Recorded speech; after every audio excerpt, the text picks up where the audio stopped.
오늘은 바이블 코칭 시리즈 36번째 시간입니다. 같이 해볼까요? 욕망을 컨트롤하라. 욕망을 컨트롤하라. 욕망이란 게 뭘까요? 욕망을 또 다른 이름으로 탐욕이라 불립니다. 탐욕이라는 건 또 뭘까요? 탐욕은 과도하게 욕심을 내는 것입니다. 내가 갖고 싶은 것, 능력이 돼서 갖겠다는데 그게 뭐가 잘못이냐? 그게 이 세상의 질서 아닙니까? 갖고 싶은 것 갖기 위해서 돈 버는 것이고, 하고 싶은 거 하려고 돈 버는 것이고, 또 필요해서 하는 것이고. 그런데 성경은 그렇게 이야기하고 있지 않습니다. 할 수 있어도 절제해라. 이렇게 이제 성경은 이야기하고 있고, 네가 모든 것을 다 가질 수 없다. 그것을 허락하지 않는다. 이렇게 하나님께서는 말씀을 하는 것을 보게 됩니다. 인간에게 그 탐욕이 다 들어가 있고 서로 방향만 다를 뿐 어느 쪽으로든 이렇게 자꾸만 치우칩니다. 우리가 어떻게 이 욕망을 컨트롤합니까? 사실 불가능한 거거든요. 우리의 힘으로 안 되니까 성령님께 기도하고 또 의지해야죠. 성령님, 내 마음속에 있는 이 욕망, 이 탐욕 버리게 해주십시오. 하나님 앞에 겸손하고 낮아짐으로 살아가게 도와주십시오. 그렇게 기도할 때 성령께서 우리를 도와주실 줄로 믿습니다. 이솝 우화 중에서 황금알을 낳는 거위 이야기가 나옵니다. 거기 보면 농부가 거위를 한 마리 데리고 왔는데 이 거위가 자꾸 알을 낳는데 알이 황금인 거예요. 그러니까 얼마나 좋습니까? 얼마나 귀합니까? 그러다 보니까 어떤 욕심이 생기죠? 얘 뱃속에는 꽉 차 있겠구나. 그래가지고 거위를 잡지요. 그런데 이 거위 안에는 황금알이 없었습니다. 그제서야 땅을 치면서 너무너무 후회했더라. 뭐 이런 이야기시죠. 인간이 가지고 있는 그 탐욕의 단편을 우리에게 보여줍니다. 매일 기다리면 하나씩 올 텐데 인간의 욕심과 조급증이 이 일을 다 망쳐버리게 된다. 인류의 시조였던 아담과 하와가 탐욕을 부리지요. 하나님께서 내려주셨던 그 많은 것들을 감사하지 못하고 그 하나 못하게 한 그것마저도 갖고 싶어하는, 하고 싶어하는 그 마음 때문에 결국 모든 것을 다 잃어버리게 되는 그런 안타까운 모습을 우리는 보게 됩니다. 다 하나님께서 허락해 주시고 자유함 주시고 그 안에서 누리게 하셨는데 그것에 집중하지 못하고 하지 말라고 한 그 하나에 몰입하게 되는 모습을 우리가 보게 되는 것이죠. 그게 뭐예요? 그게 욕망입니다. 이미 충분한데 더 갖고 싶어 하는 것. 그것이 욕망인데 하나님께서는 그것을 허락지 않습니다. 뭔가 하나는 꼭 부족하게 만드신 거야. 왜? 그러지 않으면 감사를 모르기 때문에 그렇습니다. 우리가 조세핀 교수 있지 않습니까? 그 교수 이야기를 듣다 보니까 자기는 아빠가 이제 개척교회 목사인 거예요. 미국에 가서 공부하고 돌아와서 다시 개척하겠습니다. 그러고서 미국에 갔는데 8살 때 미국에 갔는데 미국에서 너무너무 고생을 많이 한 거예요. 언어도 모르고 또 아시아에서 온 한국이라는 나라도 제대로 모르는 그런 시대에 거기에 가서 막 이제는 따라가고 공부하고 막 힘들게 사춘기를 거기서 겪으면서 이제 좀 자리 좀 잡았나 보다 했더니 아버님 목사님이 다시 돌아가야 된다. 그래가지고 한국에 다시 돌아온 거야. 그러니까 이것도 저것도 안 되게 8살 때니까 딱 경계선 아닙니까?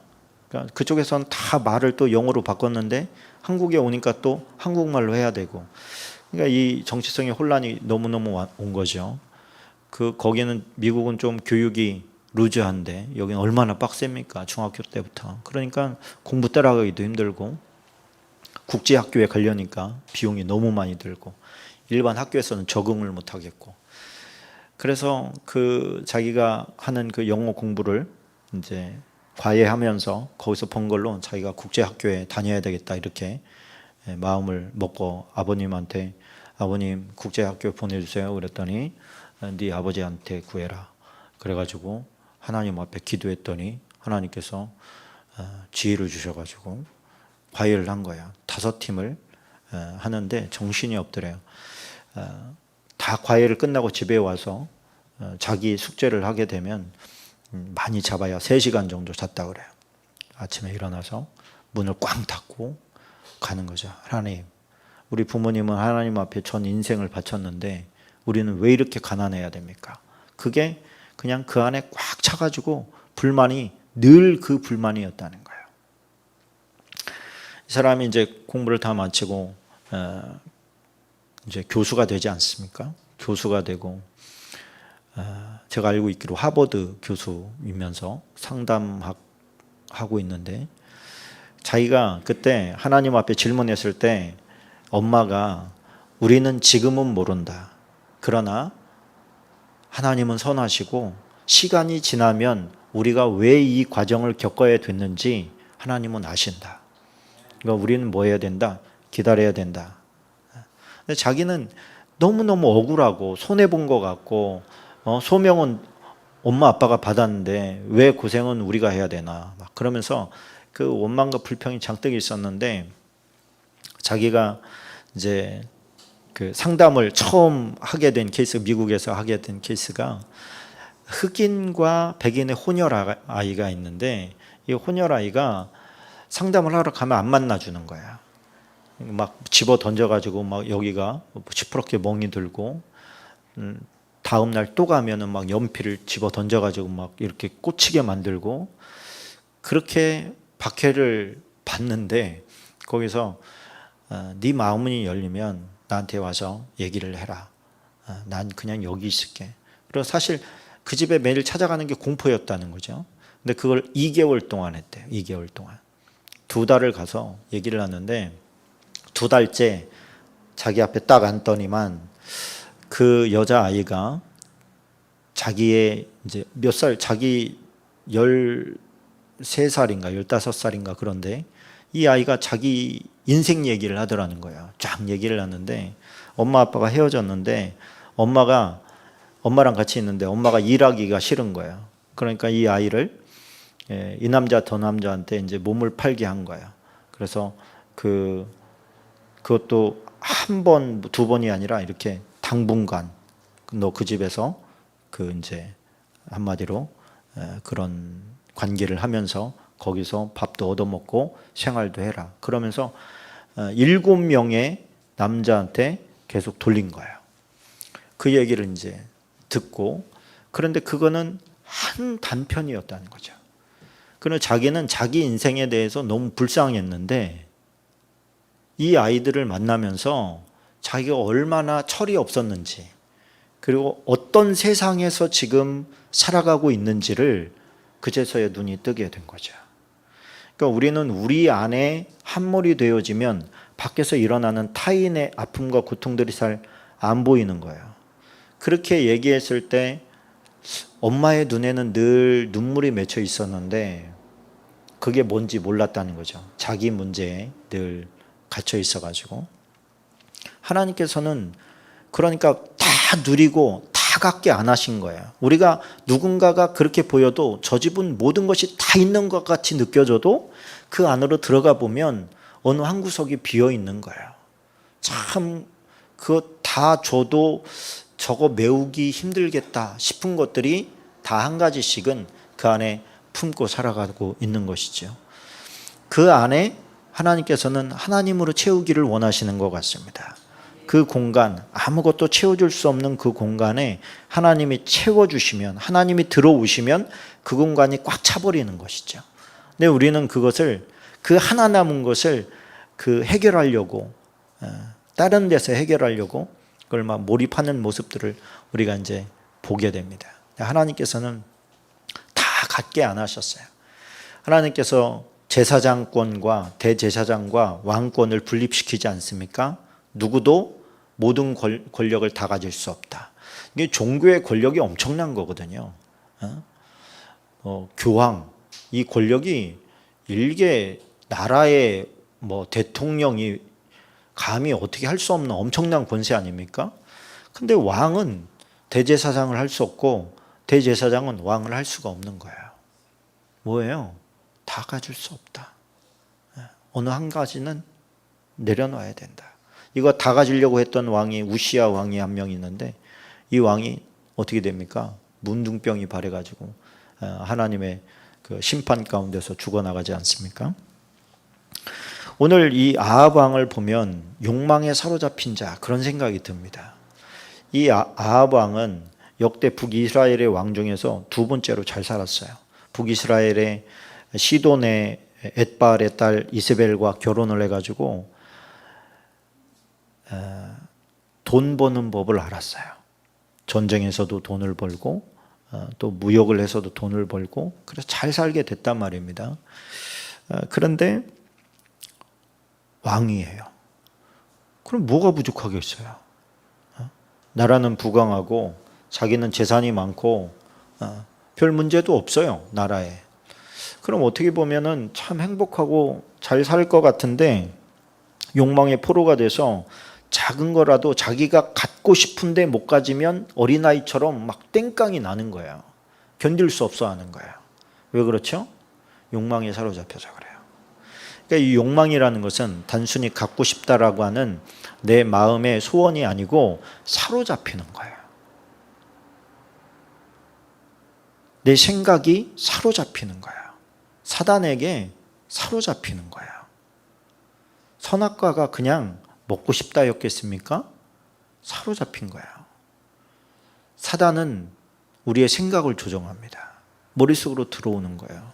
그래서 온통 그것만 생각하게 만드는 게 그게 사단이죠. 그 사단을 이길 수 있는 건 성령밖에 없습니다. 우리는 성령께 몰입하고 아버지께 몰입해야 거기에서 벗어날 수 있는 거죠.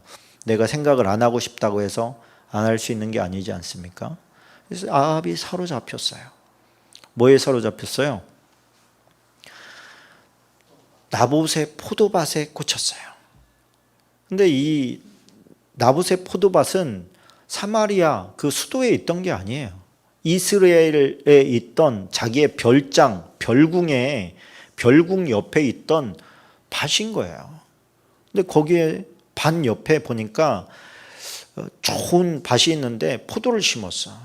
근데 거기다가 나무를 심으면 야채를 심으면 좋겠는 거예요. 그러니까 포도는 생업입니다. 근데 요즘으로 치면 야채는 뭐예요? 그거는 주말 농장 같은 거예요. 그냥 취미 삼아서 기르고 싶다는 거예요. 내가 이 동네 왔을 때 여기서 그냥 나무는 빨리 자라니까 그 키우면서 소소한 재미를 누리고 싶다 이거예요. 근데 나봇이 뭐라고 그러죠? 땅은 여호와께서 우리 가문해 주신 기업이기 때문에 당신에게 팔 수 없다는 걸 당신도 알지 않습니까? 이렇게 하는 거예요. 그러니까 이 사람은 지금 아합은 바알과 아세라에게 지금 함몰된 상태인데 이 사람은 지금 여호와의 사상을 가지고 여호와의 법을 가지고 이야기를 하니까 부대끼는 거죠. 그런데 토양은 뭐예요? 토양은 여호와의 사상에 물들어 있는 토양이잖아요. 물론 다 넘어갔어요. 대부분의 사람들이 다 넘어갔는데 그 안에 뭐가 있냐면 다 섬기는 거예요. 여호와를 떠나서 바알을 섬긴다 이런 생각이 아니었어요. 그 사람들은 여호와도 섬기고 바알도 섬긴다 이 생각이었던 거죠. 왜? 전쟁의 위험은 언제든지 있어서 여호와는 전쟁의 신이니까. 전쟁의 신은 바알도 못 건지고 아세라도 못 건져요. 전쟁의 신은 여호와만 건질 수 있다. 또 이런 생각을 가지고 있으니까 하나님 그건 인정하지 않지만 하나님이 인정하는 하느냐 하지 않느냐가 중요한 게 아니라 내가 하고 싶은 대로 하는 거예요. 이게 지금도 계속 이어져 오거든요. 하나님이 원하는 쪽으로 나를 맞춰가는 게 신앙이고 믿음인데 여전히 나는 내가 하고 싶은 대로 살면서 하나님께서 복을 주시기를 원하는 아주 어린아이와 같은 그런 상태에 머물러 있는 게 우리들의 마음입니다. 그런데 열왕기상 22장 39절에 보니까 이런 말씀이 있습니다. 같이 읽어봅시다. 시작. 아합의 남은 행적과 그가 행한 모든 일과 그가 건축한 상하궁과 그가 건축한 모든 성읍은 이스라엘 왕 역대 지략에 기록되지 아니하였느냐. 여러분, 그가 행한 행적이 적지 않다는 거예요. 많은 일들을 했는데 그 중에서 그가 상하궁을 건축을 했다는 거예요. 상하궁. 상하가 뭐예요? 상하가 엄청난 고가로 코끼리 뿔로 단장을 한 그런 궁을 만들었다는 거예요. 무지막지한 돈이 들어갔을 텐데 그런 것도 건축했다는 거예요. 그럼 오늘 보니까 뭐라고 합니까? 21장 1절에 보니까 그 후에 일이 있으니라. 이스라엘 사람 나봇에게 이스라엘에 포도원이 있어 사마리아의 왕 아합의 왕궁에서 가깝더니, 그러니까 별궁도 있고 뭐 우리가 볼 때는 다 갖췄어요. 없는 게 없어. 다 갖췄어요. 그것도 아주 화롭게 갖춘 사람이 지금 그 나물밭 못한다고 지금 삐져가지고 돌아 누워 있는 거예요. 내가 그거 가지려고 했는데 안 팔겠다고 한다. 그러면은 다른 왕 같으면 이세벨이 살아온 그 나라의 법은 왕이 갖겠다는데 안 갖겠어 하면 죽여야지. 이게 그들의 마인드예요. 자기의 유익을 위해서 그걸 방해하는 자는 다 없애버리고 가는 게 그게 이세벨의 나라의 정책이에요. 그런데 하나님의 나라는 그런 법이 아니잖아요. 그러니까 잠깐 갈등을 하면서 고민하는 모습이 땡깡으로 나타난 거예요. 입을 뒤집어 쓰고 말이죠. 21장 2절 같이 한번 읽어보겠습니다. 아합이 나봇에게 말하여 이르되 내 포도원이 내 왕궁 곁에 가까이 있으니 내게 주어 채소밭을 삼게 하라. 내가 그 대신에 그보다 더 아름다운 포도원을 내게 줄 것이요 만일 내가 좋게 여기면 그 값을 돈으로 내게 주리라. 여러분, 이게 뭐 어떻게 보면 합리적인 거 아닙니까? 왕이 갖고 싶어요. 왕이 갖고 싶어 하는데 왕에게 밑보여봐야 뭐가 좋습니까? 이 말은 하나님께서 주신 기업을 팔지 말라라고 한 하나님의 율법이 한계가 있고, 그 다음에 지금은 많은 사람들이 지금 희석되었어요. 여호와의 사상이, 율법이 지금 다 희석되었는데 이 사람은 지금 뭐예요? 순전히 하나님의 말씀을 지키겠다는 거야. 그러니까 아합도 지금 하나님을 경험한 사람이거든요. 하나님의 능력으로 승리도 맛본 사람이고, 그러니까 하나님이 살아계시다는 건 알아요. 근데 갖고 싶은 거야. 그때 우리가 엘리야가 하나님 앞에 있을 때 나 혼자 남았습니다. 그랬을 때 하나님 뭐라고 하시죠? 바알에게, 아세라에게 무릎 꿇지 않은 7,000명이 있다 말씀하시잖아요. 나봇은 그 7,000명 중에 한 명이었을 거예요. 아무리 세상이 혼탁하고 타락 일변도고 악하고 변질되어 썩어가도 이렇게 하나님 말씀 붙잡고 믿음으로 살아가는 사람들이 있다니까요. 근데 그 사람은 손해를 봐요. 간악하고 사악한 자에 의해서 죽임을 당합니다. 저는 이 나봇이 불쌍한 게 아니라 너무 멋있는 영웅이다. 우리 영웅 시리즈에 들어가 있습니다. 기가 막힌 영웅인 거예요. 그거 하나님의 말씀 지킨다고, 내가 이걸 지킨다고 했을 때 어떤 피해가 올지 제가 볼 때 감안을 했을 거예요. 그럼에도 불구하고 고수한 겁니다. 그냥 적당히 타협했으면 괜찮았을 수도 있는데 그냥 정도를 가기로 결심을 한 것이죠. 21장 4절 같이 한번 읽어봅니다.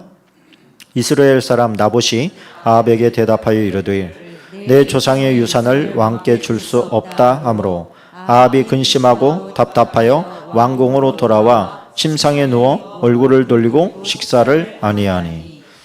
막 떼쓰고 있는 거죠. 어린애처럼 막 승질 부리고 있는 거예요. 속으로 부글부글 끓고 있고, 저걸 죽여버리고 싶다, 저걸 갖고 싶다, 이 욕망에 지금 함몰이 되어버렸어요. 생각이 다 잠겨버렸어요. 여러분, 우리가 뭐에 이렇게 꽂힐 때가 있죠. 그렇죠?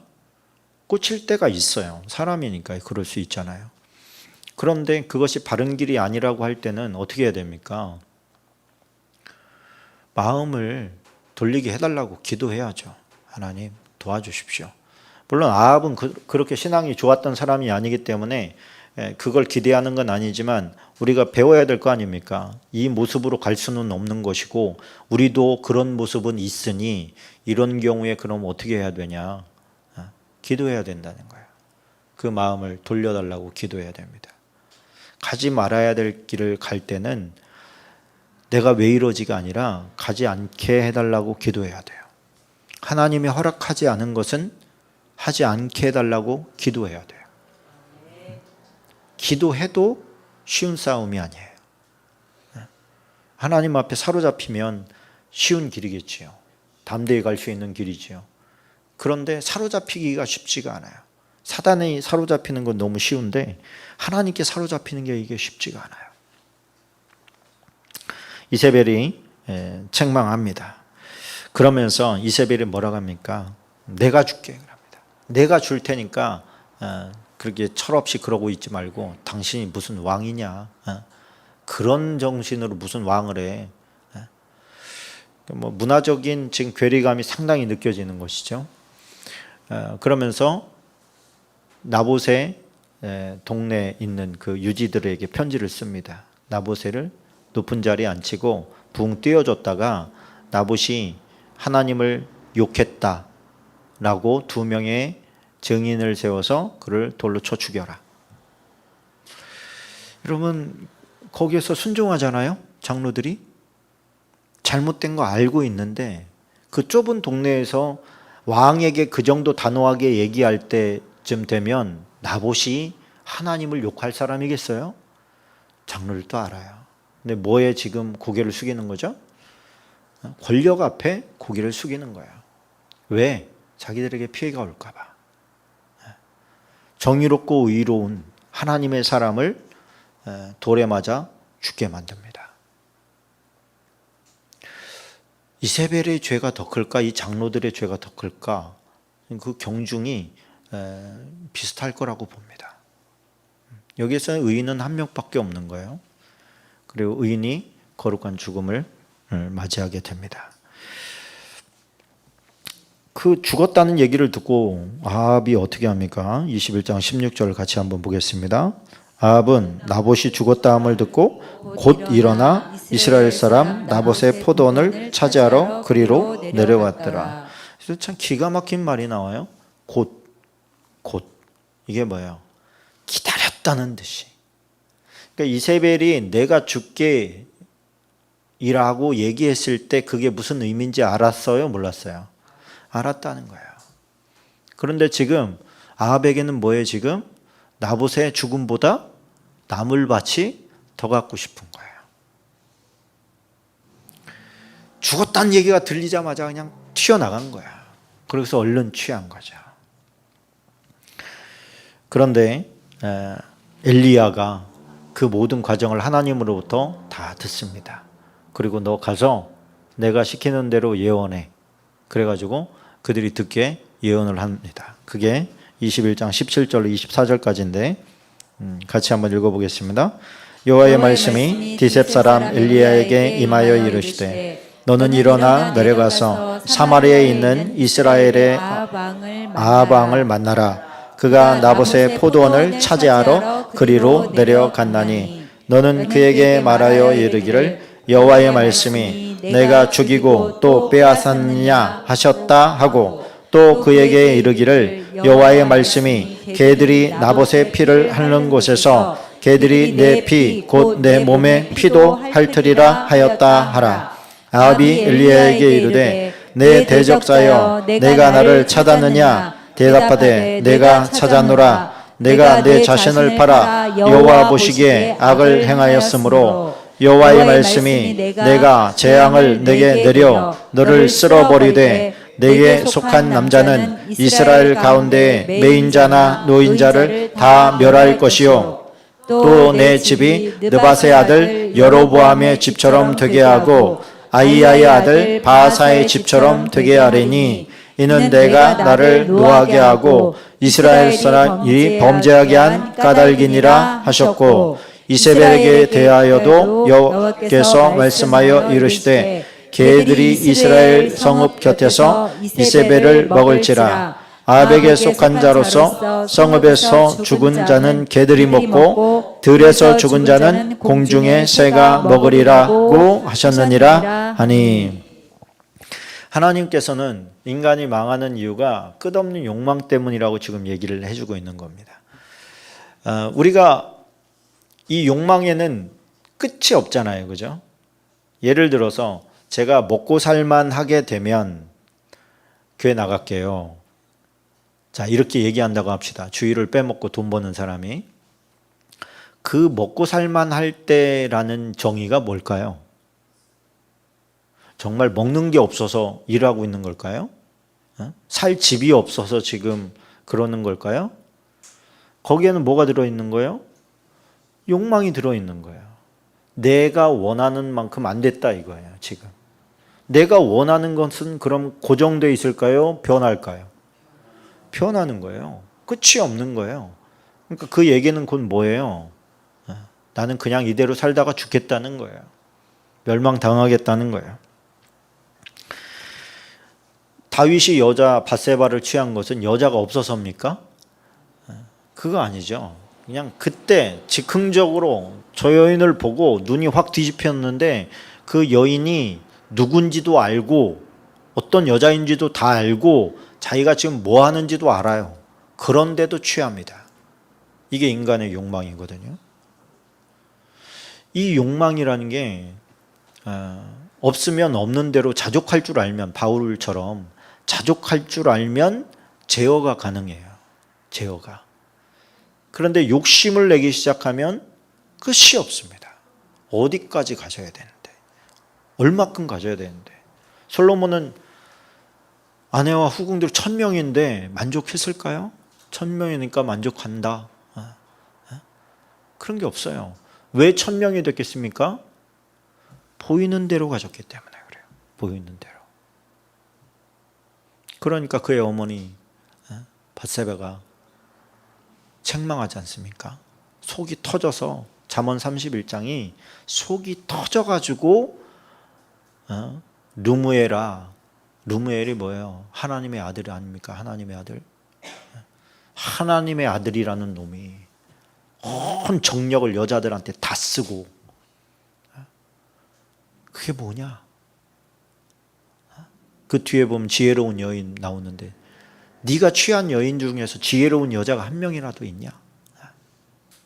지혜의 왕이라고 하는데 우리가 솔로몬에 대해서 알면 알수록 뭐 한다고요? 실망한다고. 하나님의 주신 놀라운 선물을 저급하게 사용한 사람입니다. 그러니까 이런 어떤 하나님의 뜻에 맞춰서 잘 사용한 사람이 그만큼 보기가 힘든 거예요. 저와 여러분은 그 길을 가야 될 줄로 믿습니다. 그러려면요, 그게 쉬운 길입니까? 그죠? 우리는 기회가 없으니까 안 하고 있을 뿐인 가능성이 큽니다. 그럼에도 불구하고 오늘 이 메시지를 주는 것은 뭐냐면, 우리 안을 정말 리얼하게 들여다봐야 돼요. 정직하게. 내 안에는 어떤 욕망이 있는지, 어떤 욕망을 가지고 있는지, 그게 돈인지, 어떤 성적인 것인지, 권력인지, 명예인지, 다른 사람은 모르지만 우리 안에만 우리는 알고 있는, 자신은 자세히 살펴보면 그것이 뚜렷하게 드러날 수 있는, 그게 뚜렷하게 드러나면 어떻게 보면 해결하기 쉽거든요. 쉽지는 않지요. 그래도 하나님 앞에 매달릴 수 있으니까. 내 안에 이런 욕망을 가지고 있으니 아버지, 이것 좀 해결해 주세요. 이것 좀 해결해 주세요. 내 힘으로 안 됩니다. 그 싸우는 것 자체, 기도하는 것 자체가 주님 보실 때 얼마나 귀하겠습니까? 그 우리가 일상 가운데 다 할 수 있는 것이고, 지금 뭐 다윗도 할 수 있으니까 한 거죠. 아합도 할 수 있으니까 자기 손에 피 묻히기 싫으니까 다른 사람 시켜서 한 거죠. 근데 하나님께서 그걸 모르고 있었느냐? 다 알고 있었다는 거예요. 그게 영원히 갔느냐? 하나님께서 어떻게 합니까? 아합은 활 맞아서 죽게 만들고 이세벨은 예후에 의해서 2층에서 떨어져 가지고 그것도 신하들 옆에서 보좌하고 있던 신하들한테 배신당해서 떨어져 가지고 그림 하나 볼까요? 그림 하나 보면 위에서 좀 사진이 잘 보입니까? 막 위에서 발로 밟죠. 막 떨어지라고. 밑에 있는 게 예후인데 그 주변에 이제 개들이 있죠.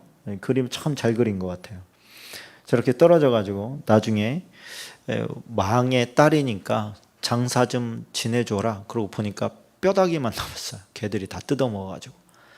이게 뭐예요? 하나님의 진노가 그대로 성취가 다 됩니다. 그가 그렇게 누리면서 살았으니까 여한이 없었을까요? 그 시간에 아마 무서운 공포가 그에게 있었을 겁니다.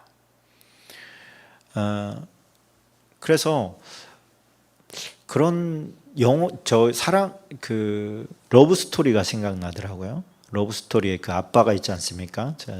그 이름은 잘 기억이 안 납니다만 그 아빠가 부잣집의 기사예요, 기사. 근데 자기 딸이 부잣집 도련님하고 연애를 하는데 이게 너무 기우는 거예요. 그러니까 이 아빠는 그 앞에서 그때만 해도 옛날이니까 존대어를 쓸 수밖에 없는 그 정도로 높은 신분인데 이 남자 여자는 시대가 바뀌어서 이제 우리는 서로 동등하다 이렇게 생각을 하고 있는데 어른 시대랑 틀린 거죠. 근데 너무 기우는 거죠. 가난하고 돈이 없다고 생각한 이 딸내미가 아빠한테 와서 막 하소연합니다. 도대체 왜 그렇게 가난하냐. 그랬더니 아빠가 우리 돈 있어. 그래요. 돈 있어. 그랬더니 더 막 큰 소리로 합니다. 뭐 얼마나 있냐? 뭐 얼마큼 있냐? 막 그랬더니 그 정도 있어. 이렇게 얘기하는 거야. 그 엄청난 금액이었어요. 제 기억이 안 나는데. 그런데 딸내미가 흡질 놀랍니다. 아빠는 거짓말할 사람이 아니고 진짜인데 그러면 왜 그동안 이렇게 계속 이렇게 살았냐? 왜 이렇게 살았겠니? 난 이게 만족스럽기 때문이야. 뭐해서 돈을 벌었는데? 내가 운전하잖아. 그러면 회장님이 전화로 그 주식 팔아라. 그러면 나도 팔고 그거 사라. 그러면 나도 사고 그러다 보니까 돈이 이렇게 되더라. 근데 왜 이렇게 살았어? 이렇게 살았어. 이게 좋으니까. 불편하지 않으니까. 나는 책 읽는 게 너무 좋은데 이 직업은 책 읽는 게 너무 좋아. 기다리는 시간에 얼마든지 볼 수 있고 퇴근해서도 볼 수 있고 내가 원하는 걸 다 했는데 뭘 더 해야 되는데. 진짜 부자 아닙니까? 더 원하는 게 없는 게 부자예요. 여기에서 우리가 교훈을 좀 삼고 싶은 게 뭐냐면 성경에 주님께서 먹을 것과 입을 것이 있은즉 족한 줄 알아라 그러잖아요. 그거는 주님이 진심으로 한 얘기 같거든요. 제가 볼 때 예수님도 집 살려고 노력한 거 아니시고 그냥 제자들과 더불어서 행복한 제자들과 있었을 때 제일 행복하셨을 것 같아요. 그때 좀 이렇게 한번 볼 수 있으면 무슨 얘기들을 하시나 이렇게 한번 보고 싶어요. 굉장히 즐거웠을 것 같거든요. 그 모임이. 주님이 진짜 원한 거는 그거 아니었겠습니까? 각자 사람들마다 다 마음속에 품고 있는 욕심은 있었지만 욕심 부리지 않는 예수님 앞에서 그 예수님의 기준에 맞춰서 가잖아요. 그리고 나중에 성령 받고 나서는 그게 진짜라는 걸 깨닫고 다 그 길을 가지 않습니까? 그러니까 예수님의 가르침은 성공한 거죠. 그러면 그 제자들에게 있어서 불만족스러웠겠습니까? 우리 하나님을 믿는데 왜 우리는 집도 없냐? 왜 우리는 성공을 못하냐? 왜 우리는 통장 잔고가 맨날 비어있냐? 그런 고민 안 했을 거 아닙니까? 제자들이 성령 받고 난 다음에 어떤 기쁨에 사로잡혔어요? 주님과 영적으로 교제하는 즐거움, 다시 만날 거라는 희망, 이거에 사로잡혀서 온 인생을 다 주님 앞에, 복음 앞에 쏟아붓습니다. 이게 내밀한 기쁨 때문이거든요. 주님 앞에서 뭐 맛있는 거 먹으러 다니는 것도 별로고 여행 다니는 것도 별로고 난 그냥 주님 앞에서 고요하게 기도하는 게 제일 좋아. 이게 제일 부자인 거죠. 어디 욕망이 있습니까? 그것도 욕망이라면 욕망일까요? 주님과의 내밀한 사귐과 그런 기쁨은 아무리 욕심을 부려도 괜찮은 욕망이라고 믿습니다. 주님과 함께 있고자 하는 욕망. 주님께서 우리에게 원하시는 그 만족의 거기서의 만족이라는 것은 행복을 말하는 거예요. 그건 뭐냐면 관계예요. 예수님께서 제자들과 맺었던 관계처럼, 나사로의 집에서 맺었던 그런 관계처럼 만나면 행복하고 좋고 즐거운 관계, 그게 어디에서 온다? 교제에서 오더라는 거예요. 교제에서. 우리 로마서 5장 10절 11절 같이 한번 보겠습니다. 시작. 곧 우리 원수되었을 때 그의 아들의 죽으심으로 말미암아 하나님과 화목하게 되었은즉 화목하게 된 자로서는 더욱 그의 살아나심으로 말미암아 구원을 받을 것이니라. 그뿐 아니라 이제 우리로 화목하게 하신 우리 주 예수 그리스도로 말미암아 하나님 안에서 또한 즐거워하느니라. 아멘. 그래서 분란이 있는 곳에는 예수님이 안 계신 거예요. 우리 안에 불평이 있고 분란이 있고 화가 나고 열받고 그러면 우리 안에 사단이 있는 거지 하나님이 계신 게 아닙니다. 예수님이 우리 안에 왔을 때에는 하나님과 우리와 화목하게 만들려고 오셨다고 말하고 또 형제들 간에 화목하게 하기 위해서 예수님이 오셨다는 거예요. 그래 화목하게 해서 뭐 할 건데 다시 우리를 행복한 에덴으로 돌려보내시려고 하는 거죠. 그래서 행복과 만족을 소유해서 얻으려고 하면 아합과 같은 인생을 살게 되지만 관계에서 맺고자 하는 자에게는 예수님과 또 예수님의 제자와 같은 삶을 살게 될 줄로 믿습니다. 우리 말씀 한 구절 더 보고 말씀을 맺겠습니다. 고린도후서 5장 18절 19절입니다. 모든 것이 하나님께로서 났으며 그가 그리스도로 말미암아 우리를 자기와 화목하게 하시고 또 우리에게 화목하게 하는 직분을 주셨으니 곧 하나님께서 그리스도 안에 계시사 세상을 자기와 화목하게 하시며 그들의 죄를 그들에게 돌리지 아니하시고 화목하게 하는 말씀을 우리에게 부탁하셨느니라. 아멘. 주님께서 우리에게 주신 말씀이 그거라고 생각합니다. 우리의 욕망과 야망과 탐욕, 탐심을 하나님 벗어버리기를 원합니다. 나에게 주신 것 가지고 감사할 수 있는 마음 갖기를 원합니다. 그리고 그것을 작은 걸 할지라도 누리게 도와주십시오. 또 주님과의 관계를 사모하게 해주십시오. 우리가 주님의 제자 그때 주님이 이 땅에 계실 때 있지는 못하지만 영적으로 그것보다 훨씬 더 깊은 교감을 나눌 수 있도록 주님께서 도와주십시오. 소소한 것에 대해서 감사하고 누릴 수 있는 마음을 주십시오. 모든 것을 감사의 눈으로 보면 행복이 넘치게 될 줄로 믿습니다.